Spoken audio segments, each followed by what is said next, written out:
Matamgi Manipuri Wari channel asibu tabiriba khwai pumnamakpu taram nokjeri. Ngasisu mahausagom Eshang Karaba Thamoi Narrator suba tangkak amok putuna lakjeri. Mayam punna taminarasi. Nungsi khangdabi thamoida nungsi yening chunghanba ngamba achamba wahaina matawna ngamhalakpa natte. Kanagumba magi thamoi yeningde kudum chengadauriba misak adugi thamoigi makhayam pole. Phajaba thiba khak yenglaga ngahaki mitki apambana thamoi kudum chenba ngamba hongnade. Wahai phajaba kaya thoraktuna nakongna tama phanglabaso thamoidi amta yoba natte. Nakongda ngahak tungamgani atopa machangakpa matamda adumak mangkhibani. Adugo sanangamba anidi amana amagi thamoi khudum janakre. Wahai khuding maong khuding thamoida akutpa maphamda isingna tungsinduna leibagum makhoingisu thamoida tungsinduna leire. Nungsire pamjari haibaso nupimak hek oirubana ikaije. Wahayna haidrabaso maongduna hena penjarabani nupaduso. Wahayna nungsi lisingnak haibadagidi nungsi mutyeng amatang yengakpa nungsi minok amatang nunglakpa duna yamna hele magun layba. Magundumakni ngambana ngasi mag magi thamoida phawribase. Haibagidi nupina sunupanaso naknaba marupsingda hainakri ngasi koi machet tawri haidana. Harau support loina tawrukpa ngagtani phajana jetlu aduwada haidana. Kegandabiduso ngasidi keningle mana keroi khallambaso irang khajik haideluraba wakhalduna yambidri. Keba tare phajaba pijol setpa tare ahanba oina punsigi nupa amaga loinana mafam amada koiba chatpada kari setkani kari tawgani haiba ingaw ngawkhraduna chanajabi marup animbu kaurakli. Kahena pamjabani anidugidi. Makhoina lakpada makhoigi phajari haindana leijaba dress kari karaso mayom puduna lai. Makhoina dumna tawbada jungnaba poktriba simakso yahena yumduda leitabagini. Leimasu chak ising chaba thakpa loiraga hotel thokrabani. Aduna yumduda maning tawhore ngasidi. Makeup items sing dressing phamangduda pumchai chaiduna thamli. Lainana set kadaba dress khalli aduga singthana sanabu makeup tawiri. Ngahak leite sanana wa meli singthada. Yang kasilakanu ko. Nupauna bachapabo ithitigai chatyabra. Hek ubada ngahonaba maongda chatkadawni. As yang kesila ena amuk laknarakani ba. Yam laknagan meneba adu nupado. Lakta laknaragane nokferekta tawshelo. Laknarakpa kai adum tu thakradawni. Ibi manangna satta wari da hailene. Lainana dress to khanba loyarduna hairakpani. Singtha su kembadu loishilake yamna simple loina kebani. Adubu hana dumaina amukta kedaba oibana hek yengbada khara kere haibadi adum khangli. Sanana masagi sakfamdo mingsalda hek yengbaga mathanta haijay. Keman krimi nangba. Adaidaina saruktana sunscreen ama tairaga thadokiduni yongko. Mai sausi. Haina lainana khallaga puthoraiba lei macha satpa khomit yoba khudang asangba design kaya yaudaba frock sky blue awangbudu lichilhale. Loiraga mingsal mamangda phamalanga samdo chawrup khoyalaga loishanba loisile. Wah phajari siwedi. Lainana khubak ka haifet kuraga hairakpani. Singthana bag macha ma piraduna se simagayan salo. Paisa nang sagalo yawabani. Nohini na tawisibo. Aimbo juda nemi chatwise. Juda romance or bitokthero. Photo video kado barindam nang khairo se hore. Haina ringai ngammana call tawselae. Sanana phone do loudspeaker on tawaga paikhalli. Luraba. Yoraba. Thanganda leiri. Kaithalla leramo. Nathan thorage haira. Yagadro. Samthawenga punan thokminaragi. Kaiwaidano haishe kaithalge. 4-wheelers ki parking adwaida leram. Okay. Ngammana phone duka anga magina kana phamliba thaibida onsendona hairakli. Thaibe maning do ngaudana. ꯊꯣꯏꯕꯤꯅ ꯃꯆꯤꯟꯗ ꯄꯩꯊꯣꯛꯇꯨꯅ ꯑꯩꯅ ꯉꯁꯥꯏꯅ ꯇꯣꯡꯒꯦ ꯍꯥꯏꯗꯨꯗꯤ ꯀꯥꯝꯆꯥꯅ ꯌꯥꯗꯤ ꯌꯥꯗ꯭ꯔꯒ ꯋꯥꯗꯨ ꯍꯥꯏꯔꯝꯂꯒ ꯊꯣꯏꯕꯤꯗꯨ ꯃꯅꯤꯡ ꯁꯤꯠꯇ ꯆꯠꯂꯒ ꯐꯝꯈ꯭ꯔꯦ ꯉꯝꯕꯅ ꯈꯨꯗꯥꯡ ꯒꯥꯔꯤꯗꯨ ꯊꯥꯡꯒꯠꯇꯨꯅ ꯌꯦꯡꯕꯗ ꯄꯨꯡ ꯑꯃ ꯇꯥꯒꯗꯧꯕ ꯃꯤꯅꯤꯠ 3 ꯈꯛꯇ ꯉꯥꯏꯔꯝꯃꯤ ꯒꯥꯔꯤꯒꯤ ꯊꯣꯡꯗꯨ ꯍꯥꯡꯗꯨꯅ ꯀꯨꯝꯊꯔꯒ ꯁꯅꯥꯈꯣꯏꯕꯨ ꯂꯥꯛꯄ ꯌꯦꯡꯂꯛꯂꯤ ꯃꯤꯅꯤꯠ 2-3ꯒꯤ ꯃꯇꯨꯡ ꯃꯥꯅ ꯂꯦꯞꯂꯤꯕꯗꯨꯒꯤ ꯅꯥꯀꯟꯗ ꯒꯥꯔꯤ ꯑꯆꯧꯕ ꯑꯃ ꯈꯥꯝꯃꯔꯤ ꯌꯦꯡꯉꯨꯕꯗ ꯁꯤꯡꯊꯥꯅ ꯊꯧꯔꯛꯄ ꯑꯣꯏꯔꯒ ꯂꯩꯔꯝꯃꯤ ꯉꯝꯕꯁꯨ ꯅꯣꯛꯐꯦꯠ ꯇꯧꯁꯤꯜꯂꯛꯂꯤ ꯁꯤꯡꯊꯥꯒ ꯅꯥꯀꯟꯗ ꯐꯝꯂꯤꯕ ꯂꯩꯅꯥꯡꯒꯁꯨ ꯅꯣꯛꯐꯦꯠ ꯇꯧꯁꯤꯜꯂꯛꯏ ꯃꯅꯤꯡꯒꯤ ꯊꯣꯡꯗꯨ ꯍꯥꯡꯗꯨꯅ ꯁꯅꯥꯅ ꯀꯨꯝꯊꯔꯛꯄꯗꯨ ꯎꯕꯗ ꯉꯝꯕꯗꯨ ꯕ꯭ꯂꯔ ꯉꯥꯏꯍꯥꯛ ꯆꯠꯂꯤ ꯂꯩꯅꯥꯅ ꯅꯣꯛꯂꯗꯨꯅ ꯐꯖ ꯆꯠꯂꯨꯀꯣ ꯗꯥꯉꯝꯕ ꯑꯩꯈꯣꯏ ꯆꯠꯂꯦ ꯐꯖꯅ ꯄꯨꯕꯤꯌꯨꯀꯣ ꯑꯩꯈꯣꯏ ꯁꯅꯥꯁꯦ ꯁꯤꯡꯊꯥꯁꯨ ꯋꯥꯗꯨ ꯍꯥꯏꯔꯝꯂꯒ ꯒꯥꯔꯤꯗꯨ ꯊꯧꯗꯨꯅ ꯆꯠꯈ꯭ꯔꯤ ꯁꯅꯥꯅ ꯃꯉꯣꯟꯗ ꯁꯨꯝ ꯃꯨꯟꯅ ꯌꯦꯡꯗꯨꯅ ꯂꯩꯕꯗꯨꯗ ꯑꯀꯣꯏꯕꯗꯨ ꯍꯥꯏꯐꯦꯠ ꯌꯦꯡꯂꯒ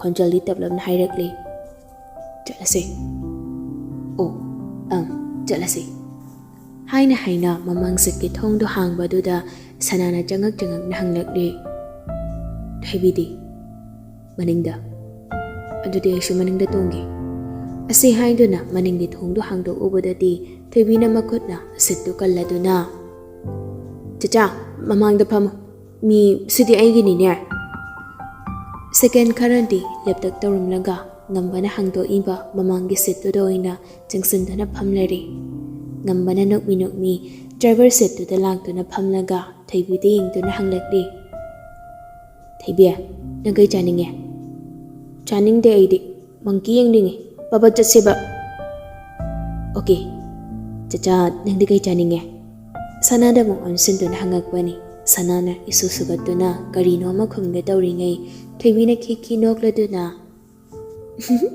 ꯆꯆꯥ ꯍꯥꯏꯁꯤꯅꯤ ꯑꯉꯥꯡꯁꯨ ꯅꯠꯇꯕ ꯃꯥꯅ ꯉꯝꯕꯁꯨ ꯅꯣꯛꯃꯤ ꯒꯥꯔꯤꯗꯨ ꯊꯧꯕ ꯍꯧꯔꯦ ꯁꯅꯥꯁꯨ ꯊꯣꯏꯕꯤꯗ ꯑꯣꯟꯁꯤꯟꯗꯨꯅ ꯋꯥꯔꯤ ꯁꯥꯈ꯭ꯔꯦ ꯃꯑꯣꯡ ꯏꯃꯥꯟ ꯃꯥꯟꯗꯅ ꯑꯉꯥꯡ ꯂꯣꯏꯅꯕ ꯌꯥꯝꯅ ꯍꯩꯔꯝꯃꯤ ꯂꯝꯕꯤꯗꯨ ꯆꯠꯄꯗ ꯑꯅꯤꯗꯨ ꯋꯥꯔꯤ ꯉꯥꯏꯍꯥꯛꯇ ꯂꯦꯞꯇꯦ ꯊꯣꯏꯕꯤꯁꯨ ꯑꯗꯨꯒꯤ ꯑꯗꯥꯒꯤ ꯄꯨꯊꯣꯛꯇꯨꯅ ꯁꯅꯥꯗ ꯋꯥꯔꯤ ꯃꯌꯥꯝ ꯑꯃ ꯇꯝꯃꯤ ꯁꯅꯥꯁꯨ ꯅꯣꯛꯇꯅ ꯋꯥꯔꯤ ꯇꯥꯅ ꯃꯥꯁꯨ ꯃꯇꯦꯡ ꯄꯥꯡꯁꯤꯜꯂꯤ ꯉꯝꯕꯁꯨ ꯇꯥꯕꯒꯤꯗꯤ ꯑꯗꯨꯝ ꯇꯥꯏ ꯑꯗꯨꯕꯨ ꯑꯅꯤꯗꯨꯅ ꯅꯣꯛꯄ ꯃꯇꯥꯡꯗ ꯃꯥ ꯅꯣꯛꯇꯦ ꯒꯥꯔꯤ ꯊꯧꯐꯝ ꯊꯣꯛꯄꯗꯨ ꯑꯗꯨ ꯈꯛꯇꯅꯤ ꯃꯥꯅ ꯊꯧꯔꯤꯕꯗꯨ ꯑꯅꯤꯗꯨꯅ ꯁꯥꯟꯅꯔꯤꯕ ꯋꯥꯔꯤꯗꯨꯗ ꯁꯨꯡꯌꯥꯎ ꯌꯥꯎꯁꯜꯂꯛꯇꯦ ꯃꯐꯝꯗꯨ ꯌꯧꯔꯕꯗ ꯒꯥꯔꯤꯗꯨ ꯈꯥꯝꯂꯝꯂꯒ ꯉꯁꯥꯏ ꯃꯈꯩ ꯇꯨꯃꯤꯟ ꯂꯩꯔꯝꯕ ꯉꯝꯕꯗꯨ ꯃꯆꯤꯟꯗꯨ ꯇꯞꯅ ꯂꯦꯡꯂꯛꯂꯤ ꯑꯩꯒ ꯀꯣꯏꯕ ꯂꯥꯛꯏꯔ ꯊꯣꯏꯕꯤꯒ ꯂꯥꯛꯏꯔ ꯒ꯭ꯌꯥꯟ ꯃꯦꯟꯒ ꯇꯥꯗ꯭ꯔꯦ ꯇꯧꯔꯤꯁꯦ ꯁꯅꯥ ꯇꯥꯏ ꯉꯝꯕꯅ ꯉꯥꯡꯂꯤꯕꯗꯨ ꯑꯗꯨꯕꯨ ꯋꯥꯍꯩ ꯑꯃ ꯈꯨꯝꯕꯒꯤ ꯃꯍꯨꯠ ꯁꯅꯥꯅ ꯀꯨꯝꯊꯔꯒ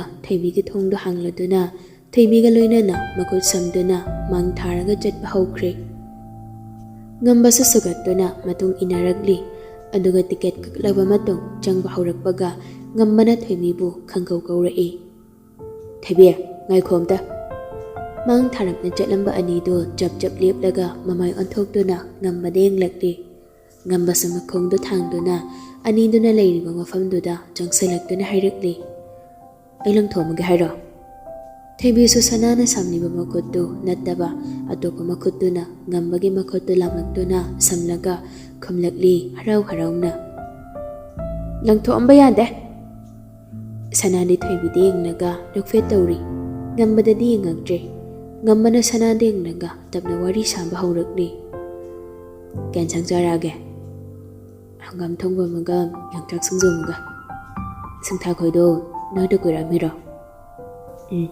ꯑꯩꯅ ꯂꯥꯛꯑꯣꯅ ꯀꯧꯕꯅꯦ ꯑꯩ ꯉꯁꯤꯗ ꯆꯠꯇꯧꯔꯤꯅ ꯍꯥꯏꯕ꯭ꯔꯣ ꯃꯣꯏꯗꯁꯨ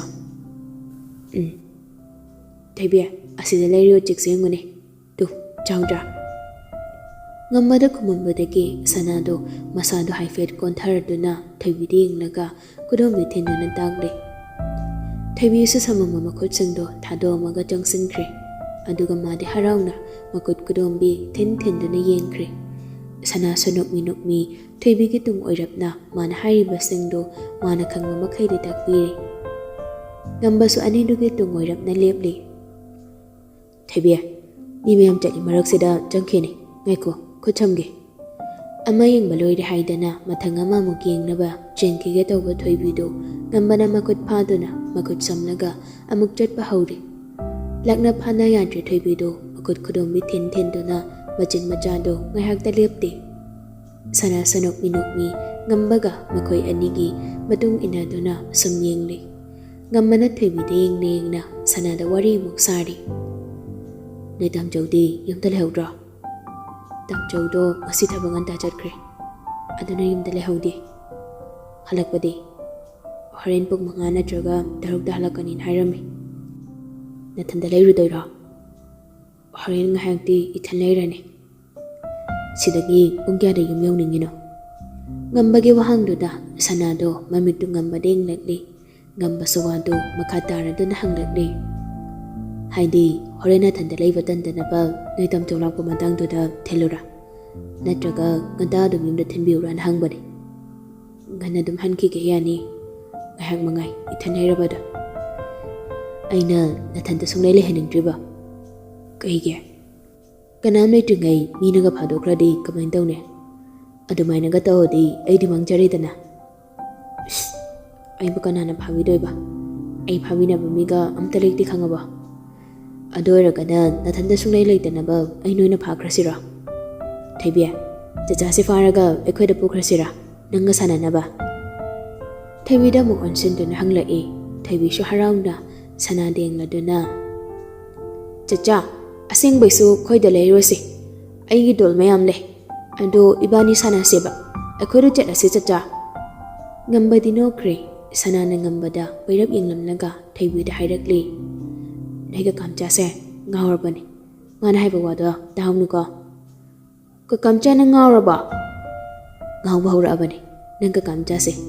Adoso noi chachase na ngaholiba. Chacha akhoi ka kamchase kaidoino. Mama thanda ngawjabani. Aindi yaudiko. Thaibidu ngayhakti maklak machado ngayhakta pothadaba makai kuchen chenduna yengbani. Wara aduna pambiyo haidana ngambada haibadagi ngambana thaibibu pamkhatuna ngayhak pothaba yaba mafam ama thiduna asum lakpada sanagi yanthaduna chatliba makhuttu tapna lamnaga ngambana samlae. Sanana ikhang khangda ngambadeng lakpada ngambana nakong mayana jangsilanga khonjal taplapna hairakli. Mimi amaraksida mangkini adana khutsamgi anghangnina. Sanasu kaishu hairudri mamaiduna kanda leithokduna nukningba khangba sakfamda leikre. Thaibina non tharakpada sanagi makhuttu ngammana samduna leirambadu ubada makhut khodombi thinduna hanglakli.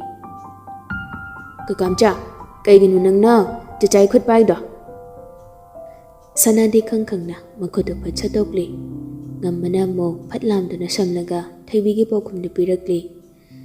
Mimi amaraksida chachase manghawdi kamain tawne. Kakamchana hanoi bagini chachase manghawdana bada pakhut sambiriba. O aishu mangdana masambiba dumai chachagisu sambiriba. Hoini adone. Ngahak pathari homdo. Thaibina manangta leiringaidadi thaibiga oina wari sanai. Aduga thaibina angang amanina sanariba sisodo masu yawrike haidana haugatuna chenkhibaduda makhoi ani khakta ngaihauри. Ngambana thaibina sanaribaduda nukmi munyengliba sanadengduna tapna hairakli. Ngasai khai munnamu yengsalode.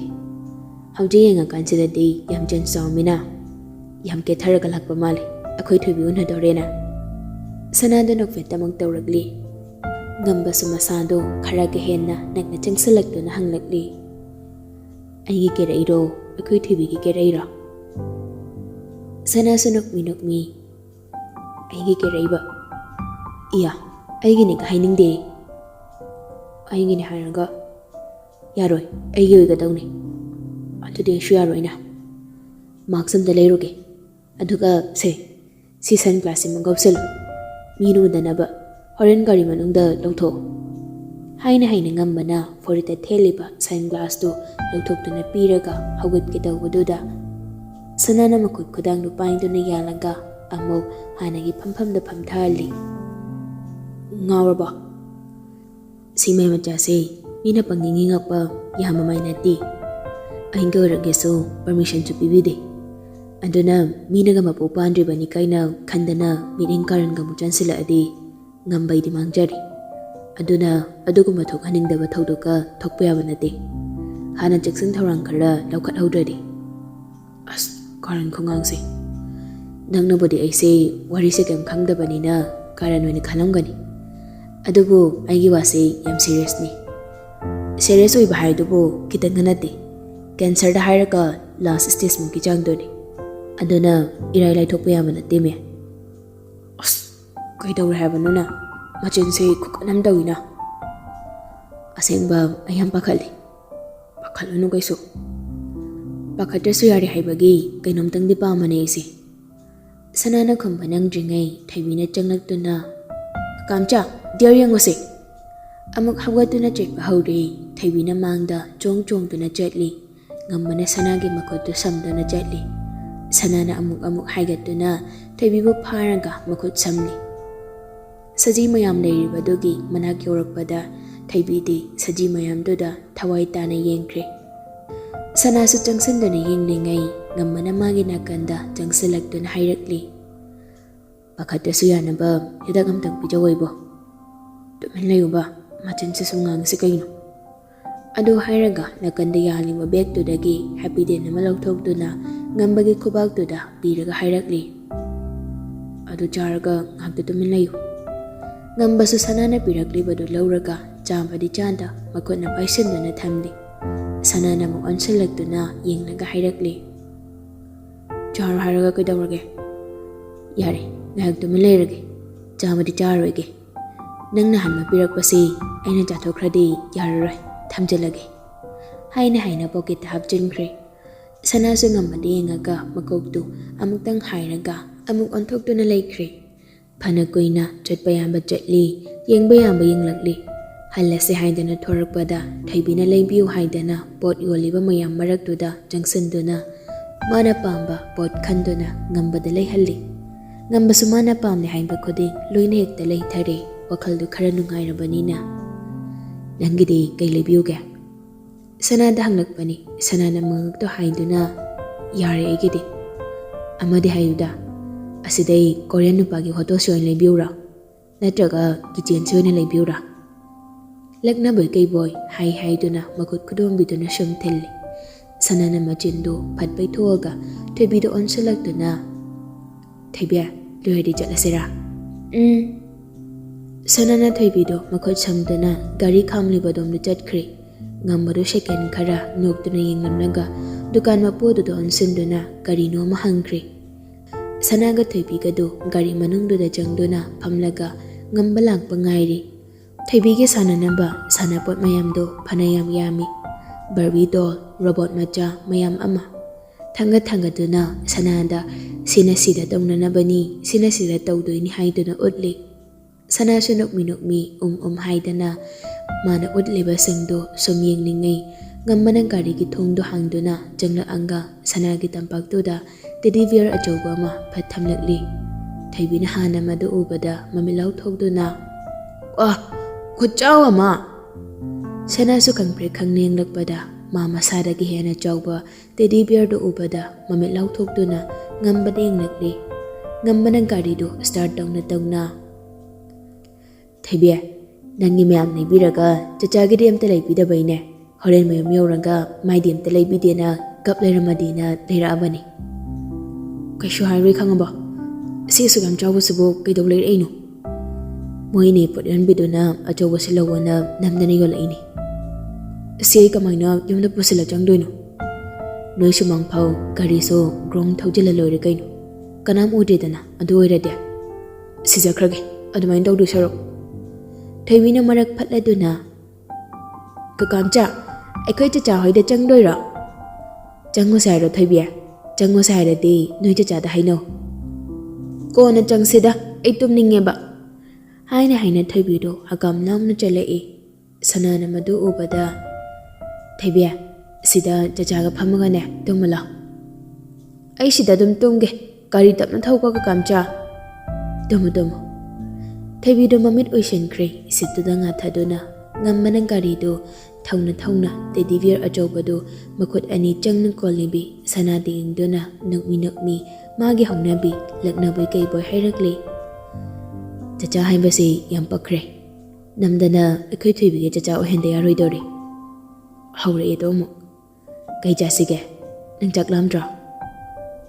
ꯂꯥꯝꯗꯦ ꯌꯨꯝ ꯌꯧꯅꯤꯡꯉꯤ ꯍꯤꯞꯅꯤꯡꯉꯤ ꯋꯥꯔꯦ ꯁꯦꯀꯦꯟ ꯈꯔꯃꯨꯛ ꯇꯨꯃꯤꯟ ꯂꯩꯔꯨꯔꯒ ꯉꯝꯕꯅ ꯃꯅꯤꯡꯗ ꯇꯨꯝꯂꯤꯕ ꯊꯣꯏꯕꯤꯗ ꯑꯃꯨꯛ ꯌꯦꯡꯂꯗꯨꯅ ꯍꯥꯏꯔꯛꯂꯤ ꯃꯇꯨꯡ ꯃꯅꯥꯎ ꯆꯠꯄꯗꯗꯤ ꯑꯩꯈꯣꯏ ꯊꯣꯏꯕꯤ ꯄꯨꯔꯛꯄ ꯌꯥꯗ꯭ꯔꯦ ꯑꯩꯒꯤ ꯁꯦꯟ ꯑꯩꯒꯤ ꯋꯥꯔꯤ ꯑꯩꯉꯣꯟꯗ ꯅꯣꯛꯇꯧꯕ ꯑꯩꯉꯣꯟꯗ ꯌꯦꯡꯗꯧꯕ ꯃꯥꯅ ꯂꯣꯏꯅ ꯑꯩꯉꯣꯟꯗ ꯂꯣꯏ ꯃꯨꯜꯂꯤ ꯑꯗꯨꯅ ꯃꯊꯪꯗꯤ ꯑꯩꯒꯤꯗꯪ ꯑꯣꯏꯅꯕ ꯑꯩꯈꯣꯏ ꯊꯣꯏꯕꯤ ꯄꯨꯔꯛꯑꯔꯣꯏ ꯉꯝꯕꯒꯤ ꯋꯥꯗꯨꯗ ꯁꯅꯥꯗꯣ ꯊꯣꯡꯅꯥꯎꯔꯣꯝꯗ ꯃꯃꯥꯏꯗꯣꯟ ꯊꯣꯛꯂꯒ ꯅꯣꯛꯅꯤꯡꯕ ꯈꯥꯡꯕ ꯁꯛꯐꯝꯗ ꯂꯩꯈ꯭ꯔꯦ